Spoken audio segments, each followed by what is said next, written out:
Oke, shalom semuanya teman-teman Yes Team. Senang kembali bisa terhubung dengan audio sharing ini. Nah, sebelum kita masuk ke sharing hari ini, kita perlu untuk terus mengingat agar tetap berjaga-jaga dari penyebaran COVID-19, khususnya yang ada di kota kita, di kota Batam. Perhatikan terus hal-hal ini dalam segala aktivitas kita, yaitu menggunakan masker, mencuci tangan dengan rutin, dan mengikuti protokol VDJ. VDJ itu apa sih? Ventilasi, durasi, jarak. Pastiin waktu kita berada di suatu tempat, ventilasinya baik, nggak di ruangan yang tertutup, dan kalaupun tertutup, pastikan ada ventilasinya gitu ya. Dan yang kedua, durasi. Pastikan waktu kita ketemu seseorang yang kita mungkin nggak kenal, kita ada dalam durasi yang tidak terlalu panjang, tidak terlalu lama. Dan juga tetap menjaga jarak.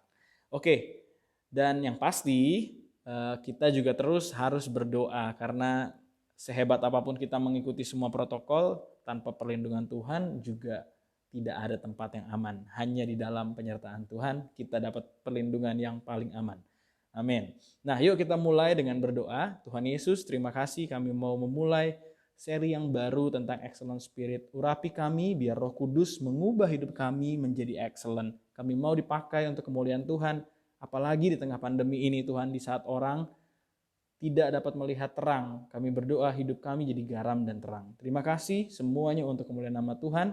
Hanya di dalam nama Tuhan Yesus setiap kita sama-sama katakan amin. Nah, hari ini kita masuk dalam tema yang baru, seri yang baru, yaitu Excellent Spirit. Nah, saya berdoa setiap kita memulai tema Excellent Spirit ini dengan sudah menyelesaikan audio sharing dari Faith Journey. Oke, karena sebenarnya Excellent Spirit adalah step sesudah Faith Journey. Jadi waktu kita sudah punya perjalanan iman yang benar bersama dengan Tuhan Yesus, maka kita akan naik ke level yang berikutnya, yaitu untuk memiliki Excellent Spirit sebagai murid Kristus. Nah, buat teman-teman yang terlewat, bisa cek kembali, bisa cek kembali audio sharing sebelumnya. Ada part 1, part 2, dan juga ada audio sharing cool gabungan kemarin untuk ngerimain kita, ataupun kalau ada yang terlewat untuk mendengarkannya kembali, supaya waktu kita masuk ke Excellent Spirit kita sudah punya fondasi yang kuat. Kita sudah punya starting point yang sama. Karena dasar dan pusat dari segala hidup kita hanyalah Tuhan Yesus Kristus, dan bagi Dialah kemuliaan dari seluruh kehidupan kita. Ayat firman Tuhan dari Roma 11 ayat 36 katakan begini, sebab segala sesuatu adalah dari Dia, dan oleh Dia, dan kepada Dia.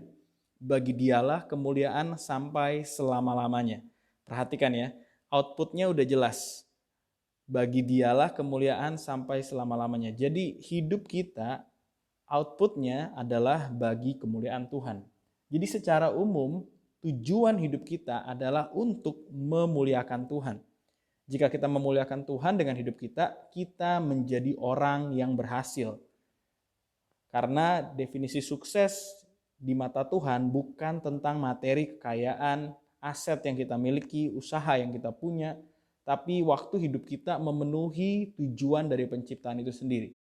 Sebagai contoh, ada orang yang membuat 3 gelas.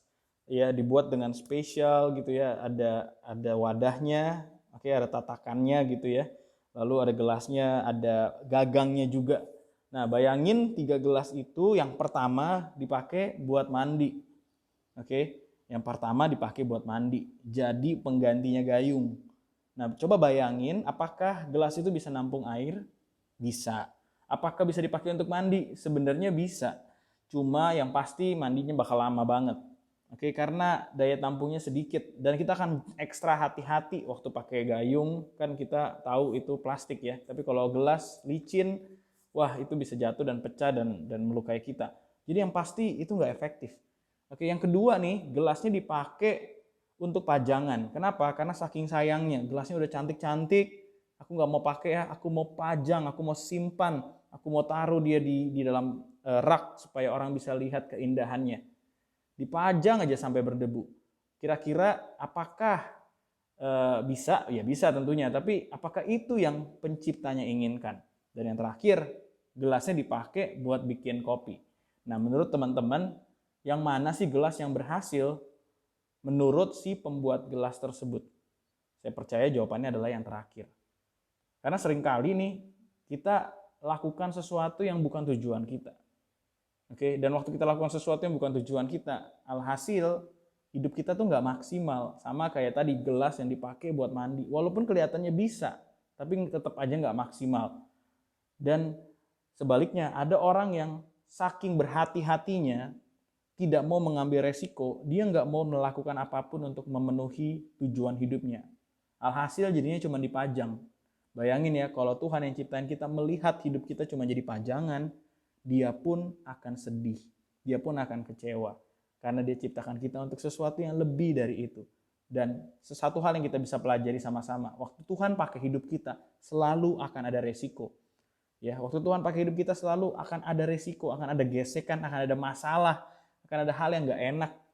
Bisa aja gelas kopi tadi akhirnya retak di ujungnya karena terbentur dan sebagainya. Tapi apapun yang terjadi itu masih lebih baik karena gelas itu dipakai sesuai dengan fungsinya. Dan itu menyenangkan si pencipta atau pembuat gelas tersebut. Nah, saya percaya demikian juga. Tuhan juga mau disenangkan dan dia juga mau kita semua berhasil. Ingat ya, berhasilnya bukan definisi dunia, tapi berhasil definisi Tuhan. Yaitu waktu kita melaksanakan tujuan penciptaan kita. Dan tujuan penciptaan kita adalah untuk kemuliaan nama Tuhan.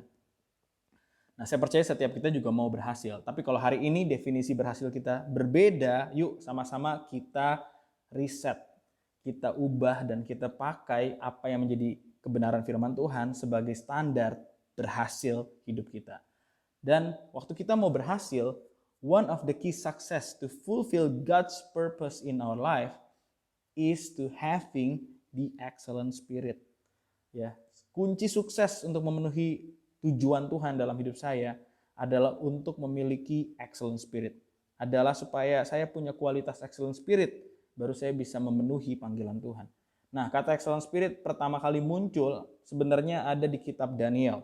Ada di cerita Daniel. Saya bacain Daniel 6 ayat 3. Then this Daniel was preferred above the presidents and princes, because an excellent spirit was in him, and the king thought to set him over the whole realm. Apa sih yang Daniel lakukan sehingga dia dikenal punya excellent spirit? Ada beberapa poin yang saya catat. Yang pertama, dia teruji 10 kali lebih cerdas. Oke, waktu Nebukadnezar mewawancarai mereka didapati punya hikmat yang 10 kali lebih cerdas dari semua orang berilmu, semua ahli jampi, semua orang bijaksana yang ada di kerajaannya.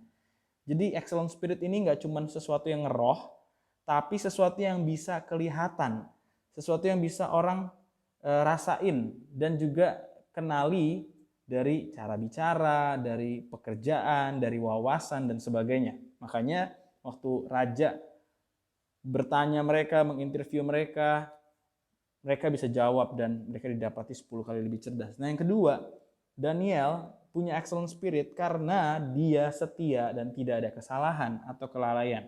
Daniel 6 ayat 4 yaitu cerita di mana pada saat itu banyak petinggi-petinggi kerajaan yang cemburu, gak suka karena Daniel mau diangkat menjadi pemimpin, orang nomor 2 di kerajaan tersebut. Dan mereka mencari kesalahan, tapi mereka gak berhasil menemukan kesalahan karena di Daniel 6 ayat 4 dikatakan begini. Tetapi mereka tidak mendapat alasan apapun atau suatu kesalahan sebab ia setia dan tidak ada didapati sesuatu kelalaian atau suatu kesalahan padanya. Berarti orang yang excellent spirit, kerjaannya tuh beres, kerjaannya tuh responsibility-nya tuh kelihatan, bertanggung jawab, tidak ada kelalaian, tidak ada kesalahan, dan setia. Oke, nah itu yang kedua. Nah yang ketiga apa sih? Daniel kenapa dikenal punya excellent spirit? Karena dia mempunyai karunia roh. Suatu ketika, ini ada di kitab Daniel, Raja Nebukadnezar ini bermimpi, dan dia minta orang mengartikan mimpinya, tapi dia nggak mau kasih tahu dia mimpinya apa. Dan pada saat semua orang bijaksana, ahli jampi, semua orang berilmu tidak dapat menerjemahkan mimpi tersebut karena Raja Nebukadnezar juga nggak mau kasih tahu mimpinya apa, maka Nebukadnezar marah dan bertitah untuk membunuh semua orang bijaksana di kerajaan tersebut. Tapi apa yang Daniel lakukan? Waktu Daniel mendengar titah itu, dia berdoa. Dan Tuhan memberikan dia hikmat, dia mempunyai word of knowledge, dia bisa tahu apa yang nggak dikasih tahu. Dan dia bisa menerjemahkan mimpi karena Roh Kudus yang melakukannya di dalam hidup Daniel. Dan akhirnya mimpi itu diterjemahkan dan semua orang yang tadinya mau dibinasakan justru jadi selamat oleh karena Daniel. Lalu yang berikutnya, suatu ketika juga ada Raja Belsyazar. Dia melakukan hal yang melanggar karena pada suatu ketika dia pesta dan dia menggunakan perkakas dari bait suci.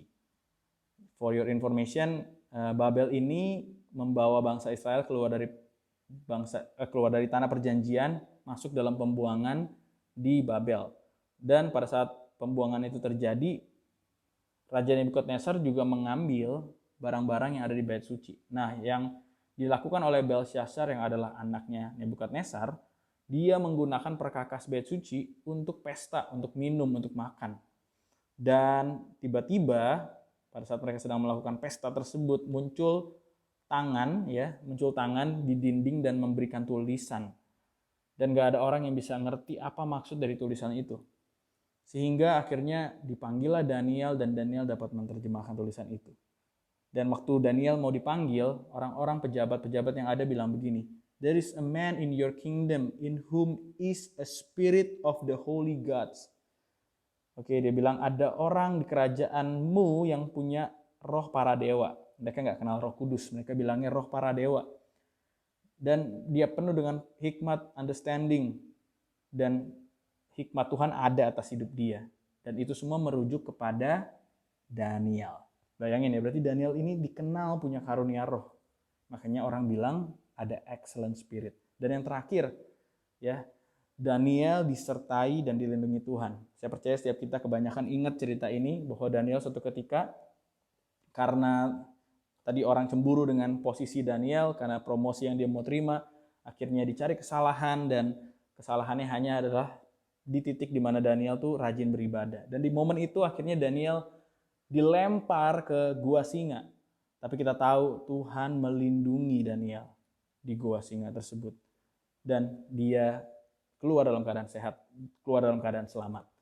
Oke, dan Daniel juga bukan hanya diluputkan dari malapetaka tersebut, tapi kalau kita baca kitab Daniel, kita tahu Daniel itu hidup di masa 3 raja yang berbeda.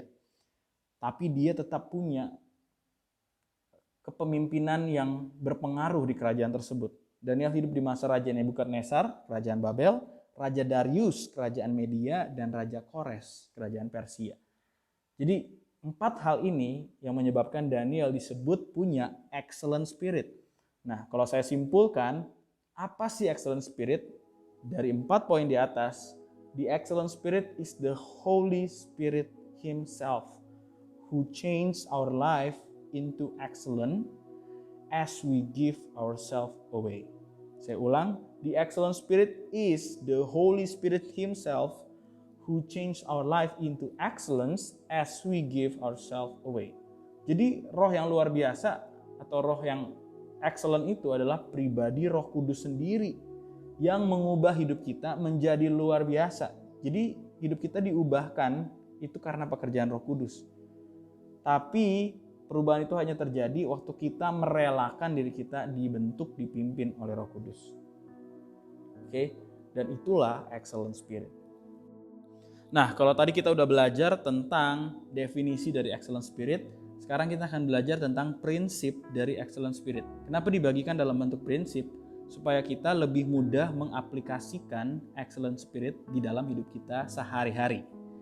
Oke, dan excellent spirit ini punya 3 prinsip, dan hari ini kita bahas 1 prinsip. Di part yang kedua kita akan bahas prinsip yang kedua dan yang ketiga. So what are the principles of the excellent spirit? Yang pertama, dare to be different.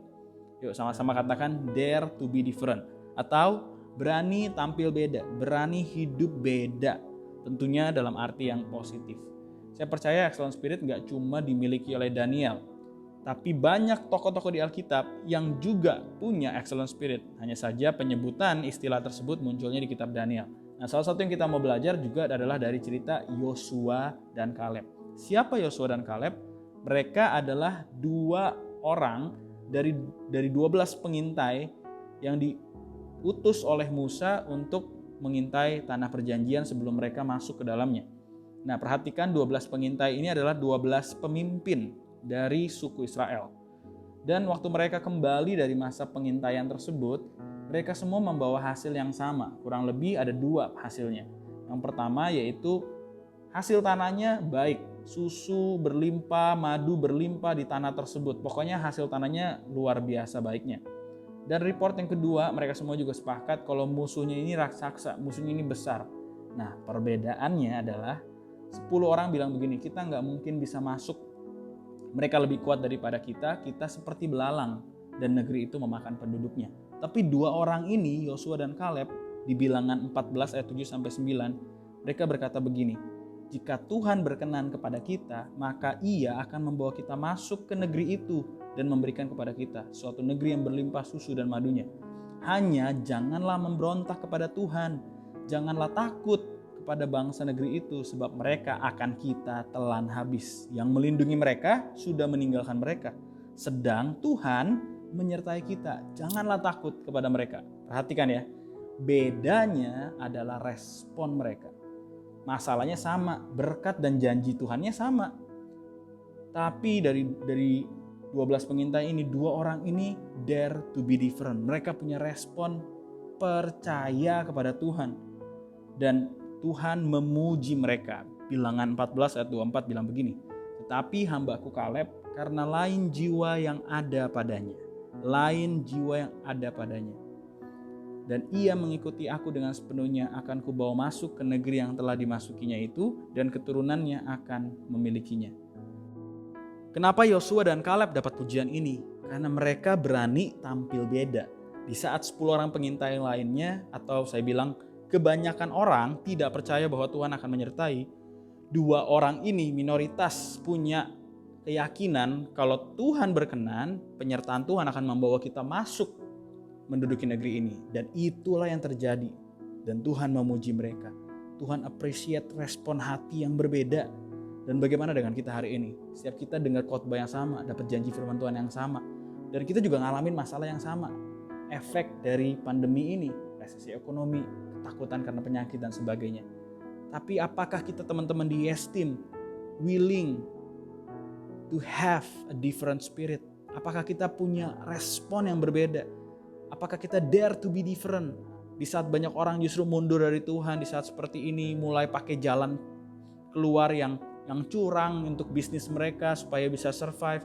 Di saat mereka mulai kompromi dengan dosa, di saat mereka mulai gak baca Alkitab, gak ngandelin Tuhan lagi, gak doa lagi. Apakah kita mau tampil beda? Willing to be different dan tetap percaya, pegang penuh janji Tuhan. Lakukan yang terbaik, bahkan meminta Roh Kudus tuntun kita dengan hikmat untuk bisa survive. Gak cuma survive, bahkan berkemenangan. Have a victorious living on this season. Saya percaya waktu Tuhan lihat kita punya hati yang seperti itu, maka Tuhan akan bilang, lain jiwa yang ada pada kita. Yang percaya boleh katakan amin. Gak cuma di area itu. Coba kita lihat di beberapa area lain. Di saat banyak orang gak menganggap kekudusan dalam sebuah hubungan itu penting. Di saat perselingkuhan terjadi di mana-mana, pacaran yang gak kudus terjadi di mana-mana. Are we willing to be different? Untuk hidup kudus, untuk ngomong batasan yang jelas, untuk menjaga seseorang, untuk tidak jatuh dalam dosa, mengingatkan mereka. Apakah kita mau tampil beda, hidup dalam kekudusan? Di saat orang ngomong sembarangan, ngomong kotor biasa aja, ngerokok atau minum supaya bisa masuk dalam sebuah komunitas tertentu, kompromikan hal-hal tertentu supaya bisa dapat bisnis tertentu. Oke, kasih uang suap dan nyuap dan sebagainya. Apakah kita mau tampil beda? Kalau yes, itu berarti kita punya excellent spirit. That is excellent spirit. That is dare to be different. Sama seperti Daniel, Sadrak, Mesak, Abednego yang berketetapan untuk tidak menajiskan diri dengan makanan santapan raja.